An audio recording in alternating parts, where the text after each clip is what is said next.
culture. Be stylish. Be seductive.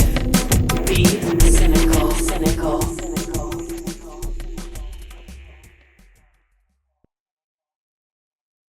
Today's episode is brought to you by our new sponsor, Nefarious by Design, a one-stop shop for all your adult healthcare and lifestyle needs. Whether you're exploring kink for the first time or you're a seasoned connoisseur, Nefarious by Design has you covered.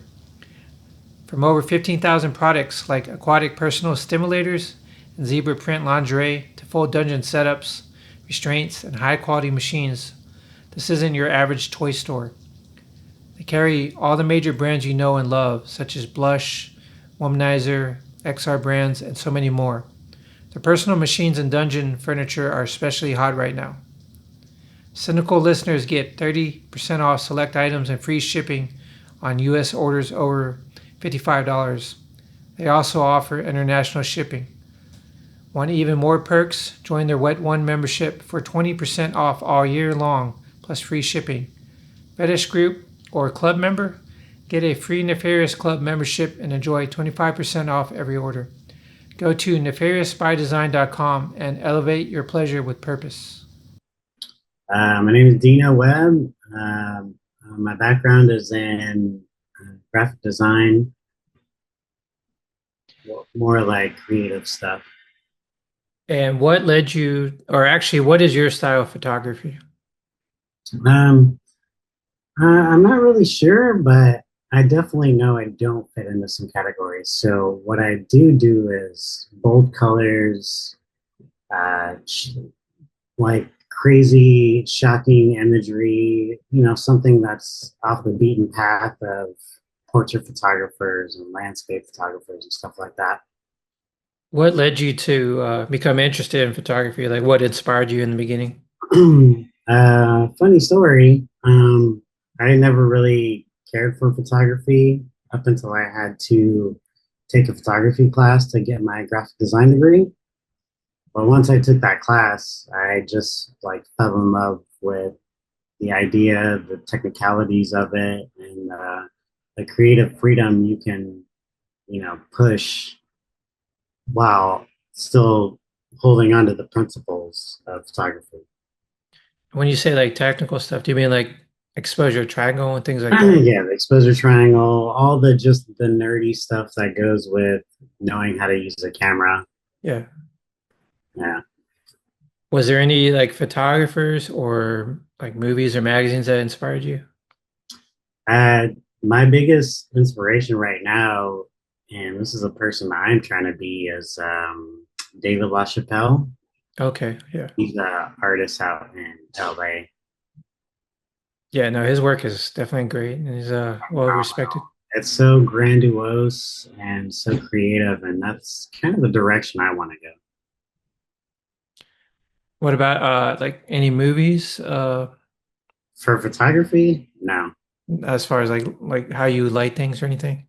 As far as lighting, not really. Like I said, I took my photography class in probably 2015, 2014, sometime around there. And before that, I was definitely a cinemaphile, and I still am. But it's more for the stories and stuff like that. I never really paid attention to lighting and cinema up until I started doing photography.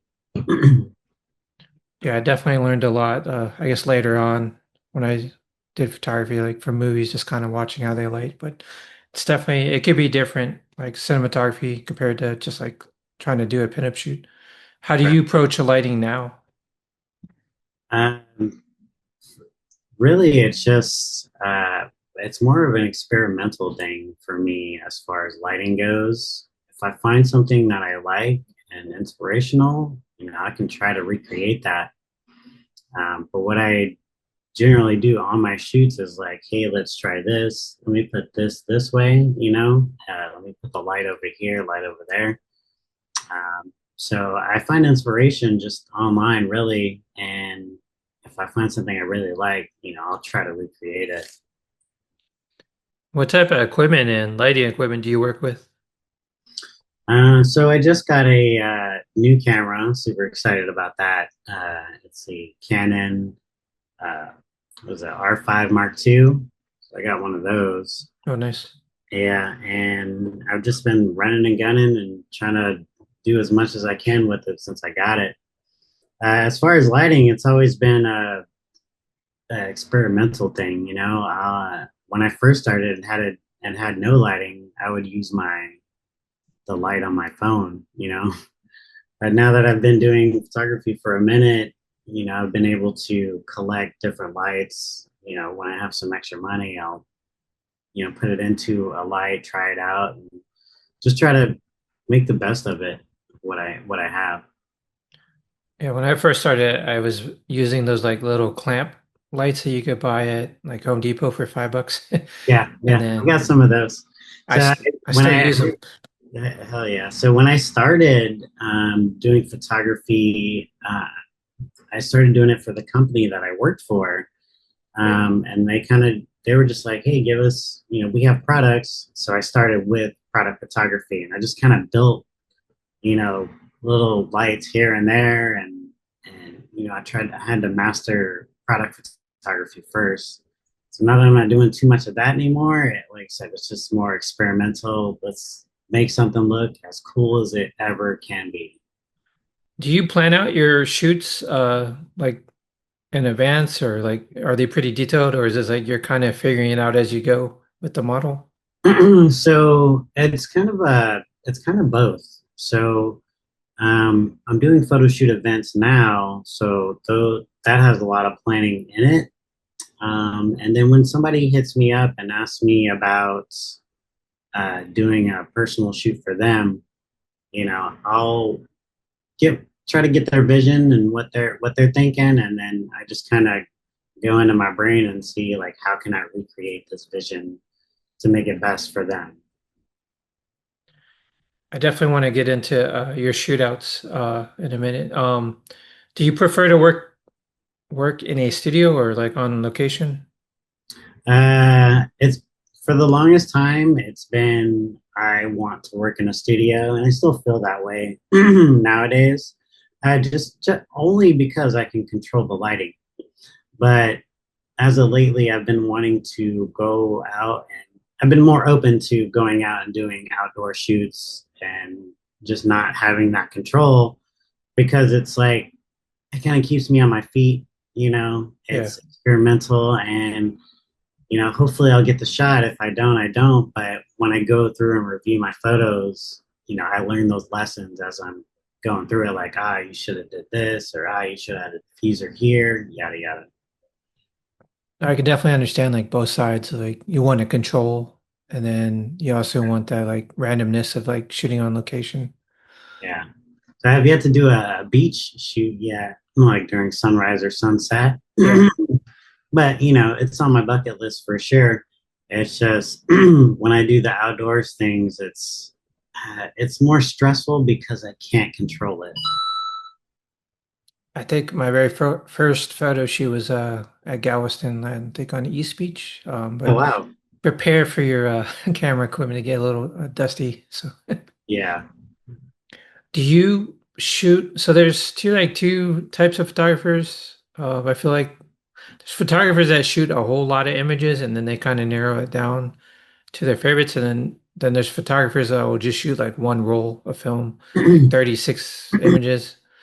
Yeah. Um, I, and I they're very picky. so Where do you fall on that?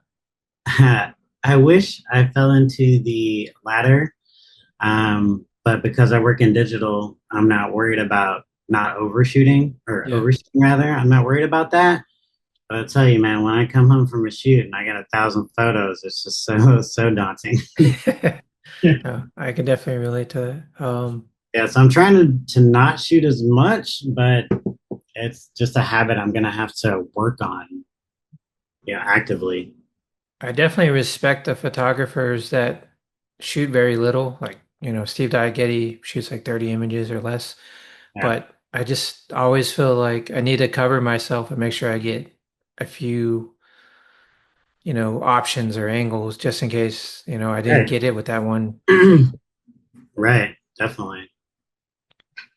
Okay, so I'm Dino. Uh, these photo shootouts or gatherings that I guess I've kind of noticed the past couple of years that like people have been doing them, and it's not something I've ever really done or tried to do.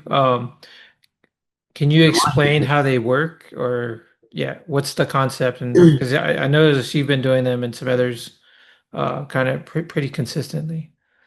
Yeah, so the idea is I when I started shooting here in Houston, like I needed to get out, I needed to network, I needed to find other creative people, and that was my outlet to do that. And through that, I found most of my like diehard models and a solid group of diehard photographers that are down for the cause. So they basically work is I'll find a venue, I'll come up with the idea, brainstorm. I got my homie, my best friend Adrian. He helps me out with all of the like running the gopher management kind of stuff. That way, I still have time to shoot for myself. But I'm putting these together because I need more creative. I want more artist friends in my life, and this is how I'm doing it. I love coming up with concepts and having people execute them. And like I said, some of my models are extremely creative. So had I not been doing these photo shoot out events, I wouldn't be able to come up with these crazy, grandiose pictures that I've been putting out. So So I it's a good really way got to network, and then I Yeah, guess it's a good way helps to you. network, and I really got to give props to the people that come out and do the shoots with me because they're near and dear to me, and they push me forward, and I try to push them as much as I can too. So it's kind of a give and take. I wish I didn't have to charge money to do this, but I can't work for free. So I guess and helps cover the cost of the venue and things like that.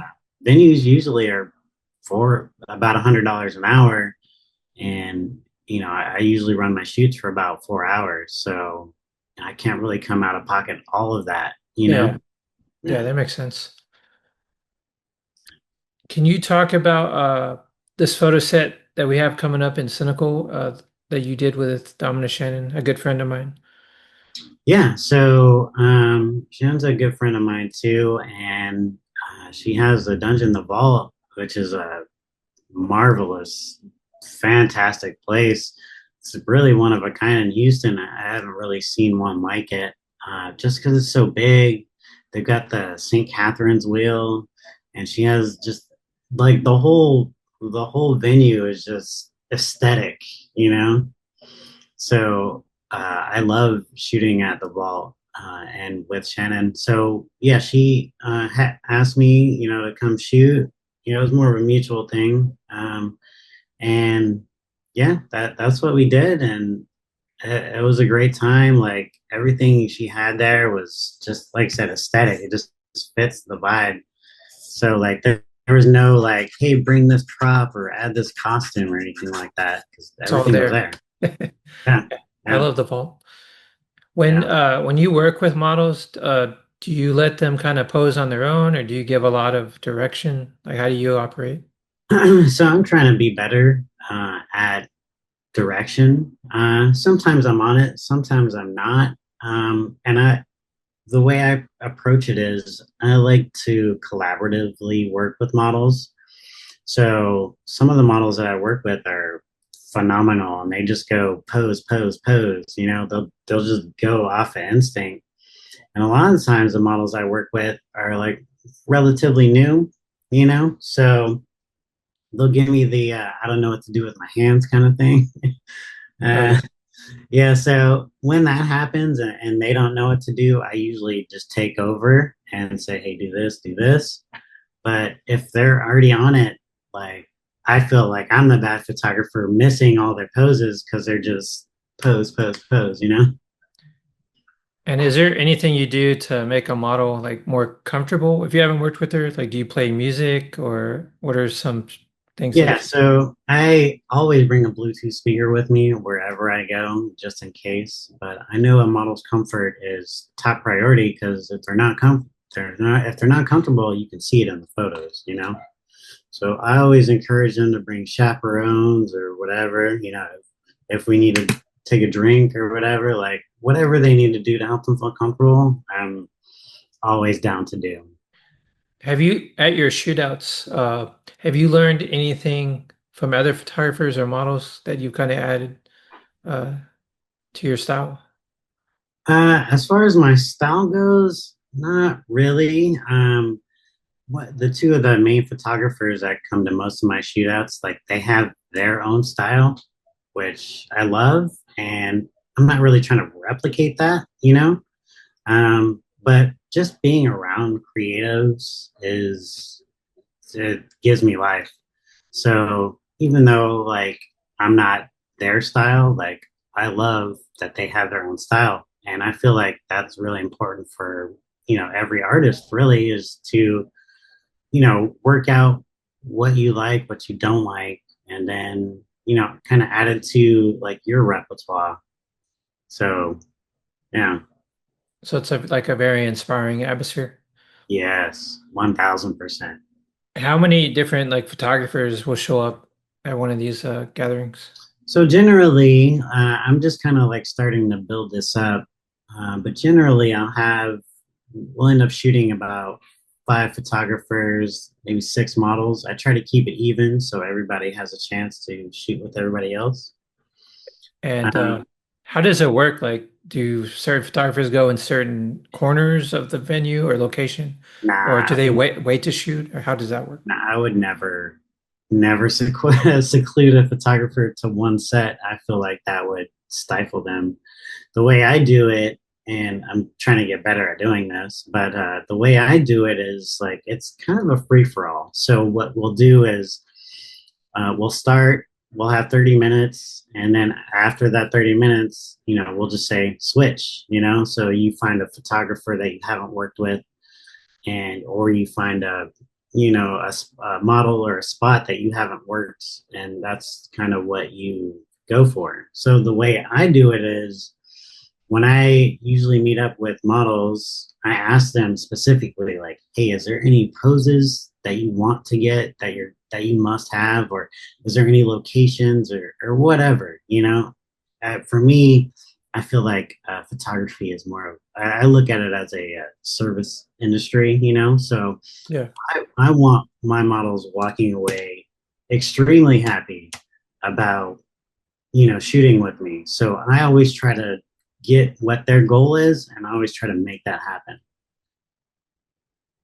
So, okay, so every like 30 minutes or so everyone switches.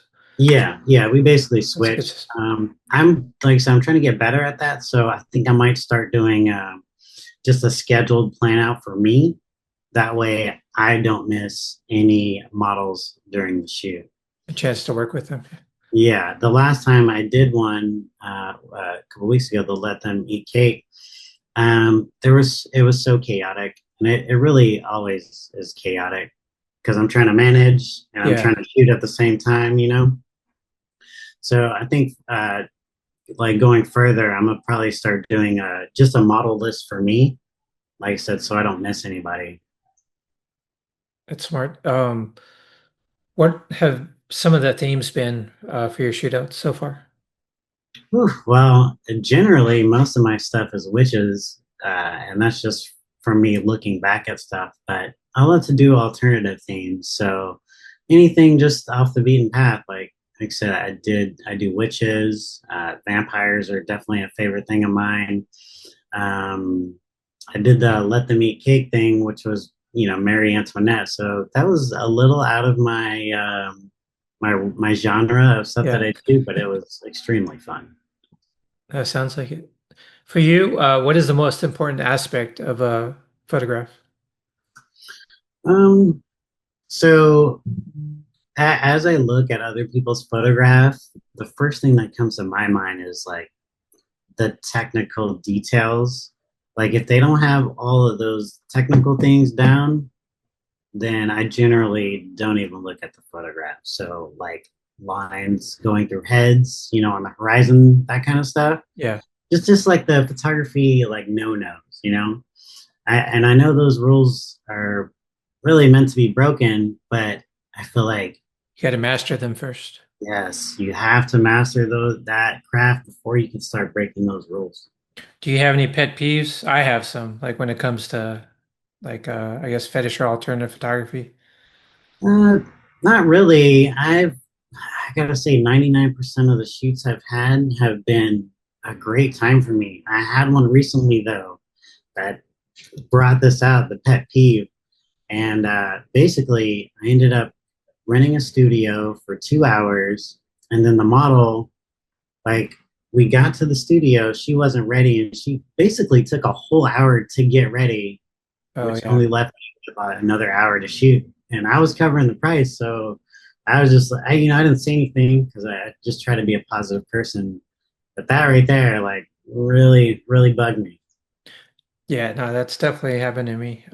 I guess for example, some pet peeves I'd have is like overly photoshopped images or like Oh, when the photographer will put a Photoshop background behind them on like some people are really good at it.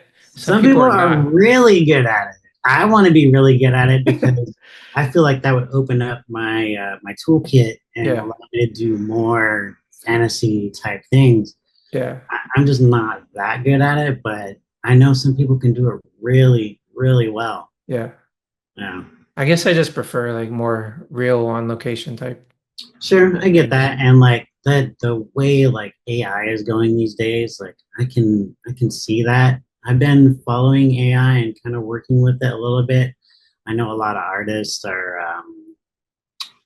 they hate on it or whatever, because I can see both sides of it, like Yeah, AI art is taking away from actual artists that spend a lifetime learning how to do the skill. But the way I look at it is like it's either you go with the flow or you fight against it. And me as a graphic designer, like doing graphic design, my whole job was to take what the client wanted and make something great out of it. So if I spent, my whole life, being a pencil artist, then I can't do anything else. yeah, But because I am a graphic designer, like I have to take sources from everywhere, like Google Images and stock photos and all this kind of stuff. So with the AI new stuff that's going on, it just makes my job easier, to be honest. And I mean, how many people really care about flyers these days? yeah. Yeah. Um, I got into an AI discussion a little bit with the interview I did earlier today with the photographer, and Yeah. I'm kind of in the middle too. It's like I think it's a useful tool, and it's not going away. And sometimes on Instagram, I was telling him like I'll be scrolling through my feed or search box, and I'll see these thumbnails, and like, oh, that looks like an interesting image, and I'll blow it up, so it fills my phone screen, and it's like, wait a minute, this is an AI image. Like it's getting so good, it's like Yeah. filling my eyes. Yeah, I bet It's in crazy. probably 5 years or so, like we won't be able to tell the difference. And today it's hard for me like to watch a AI video and figure out if it's AI or not. I have to pay really close attention to like how their mouth moves and stuff. Yeah, But I recently read an article that said like AI is getting so good that it's taking into account like heartbeats and like skin flushes and stuff like that when they're yeah. making videos. So I bet in 5 years, like we won't even be able to tell the difference. In my documentary film work, I've been trying real hard to avoid, I guess, using stock footage or AI generated images. Yeah. But other filmmakers that I know and like look up to, they've been using it a lot. And I think eventually I'm gonna have to just take the time to learn it too, because like I said, I don't think Hey, it's going away. yes, and all that. I feel like I don't know too much about it, but like, uh, if I were doing videos, like I would need a lot of B-roll, and I've done a handful of video like on set, but it's not nearly like anywhere where you are, where you're making actual films. So, but I know that like getting B-roll is just if you're not on it as you're filming, then Yeah. you can't go back after it's wrapped. A couple years ago, I was talking to someone who said he wanted like shots of Egypt as his B-roll. I was like, How am I going to do that? I guess I'm going to have to find some stock footage, but I guess AI would You make know, that buy easier. me a plane ticket or what? So yeah, at some point you just got to break down and like try and work with the new technology. So, Yeah. what do you think of Houston's fetish scene? I was just talking to someone about this the other day. Houston is so big. I'm extremely surprised that there isn't much of a scene out here. Yeah, The person I was talking to, she told me that there used to be one back in like before 2010, the early 2000s. Like it was big out here. And her reasoning of why it's not big anymore is because Houston is too big. And I never really thought of it that way, but it kind of makes sense. And it's also kind of sad because there's so many people out here. How is the scene like still, getting scraps? We should have a scene as big as LA. yeah, it's kind of like too spread out, I guess. I mean, I guess, but like if I lived an hour away from LA and I was into that scene, I would easily drive there. I'd happily do it. Yeah. And then on top of that, like I don't know too many like fetish balls or any kind of things like that besides Sinical Ball. We Um, we were doing it pretty consistently, and then right. the pandemic is what Yeah. kind of threw our momentum completely. But but beyond Sinical, you guys like I've been in Houston for 5 years and like or 6 years and I just haven't seen it advertised. So as a layman, like a consumer, I would think that I would see a lot more of that, and I Yeah. don't. Well, we're working on another one, so hopefully it'll come Yeah, together I'm pretty soon. super excited about that, man. If there's any way I can help or whatever, like I would love to. I used to throw rave events back in Phoenix when I lived out there. Oh, nice. So I think because of that, like I have the graphic design part down, I have the event throwing down. Um, I think because of that, that's why I'm doing these shootouts. It just feels natural to me. So I love doing events, even though they're all stressful as hell. Yeah. Yeah, every single time they're all stressful, but like it gives me, I don't know, I don't want to say a sense of purpose, but it keeps me busy. And when is your next shootout, if you want to tell the audience? Yeah, so my next shootout is going to be September 21st. It's maybe about 10 minutes south of downtown Houston. It's called the Witch's Brew. I did one last year. I'm doing one again this year. And it's at Wormwood and Vine, a super cool like goth apothecary type place. It's Okay. like it's like a cool kids hot topic. So they have a bunch of cool stuff there, clothes and just random stuff, but they have the whole venue is just like the aesthetic is super cool. Nice. Do you have any like I guess wish list themes that you want to do in the future? Wish list themes, I've got a few, but If you don't want to like put them out there yet, no, no, I no, it's respect all good. it. It's just like I have a list of stuff that I do want to do. Like I would love to do a death with a scythe and a hot chick or something. That's just one of the many. So I Nice. have a list of things that I wanted to do. I've been wanting to do the American Beauty, the rose scene. Oh yeah. But see, my problem is I got to find enough people that want to do it, that make it worth it, putting Yeah. in the time and the money to like build the whole scene to do it. Yeah. That's So understandable. yeah, I think with the shootouts that I do, like I'm trying to build my network so I can find these people that are passionate about doing this specific idea. Yeah, that makes sense. So on Um, top of that, like most of the models and all the photographers, like we're all adults. We got kids and we got to go to work and all that kind of stuff. So it's working with their schedules too. yeah, Yeah. for sure. My last question is, if people want to see more of your work, where do they need to go to for on social media or your website? So you can find me on Facebook as Dino Webb. I post most of my photo shootout like just the last few pictures I post in there. And I'm on Instagram a lot. I'm trying not to be, but it's the nature of the beast. But on Instagram, you can find me under Dino's Digital Designs. And yeah, like I said, I'm looking for photographers and models that are in Houston that want to do like crazy, cool, just different stuff, not the basic, I'm a model with a horse or I'm doing my Christmas minis, I'm good on that. There's plenty of photographers in Houston that specialize in that. And I'm trying to be like the god photographer of Houston. Nice. Yeah, Definitely respect that. Well, I appreciate you doing this interview with me, Dino, for and sure, man. I hope you enjoy the rest of your day. Yeah, thanks for the call. I can't wait to see the magazine when it comes out. Definitely gonna get a couple of copies, show my parents. Nice.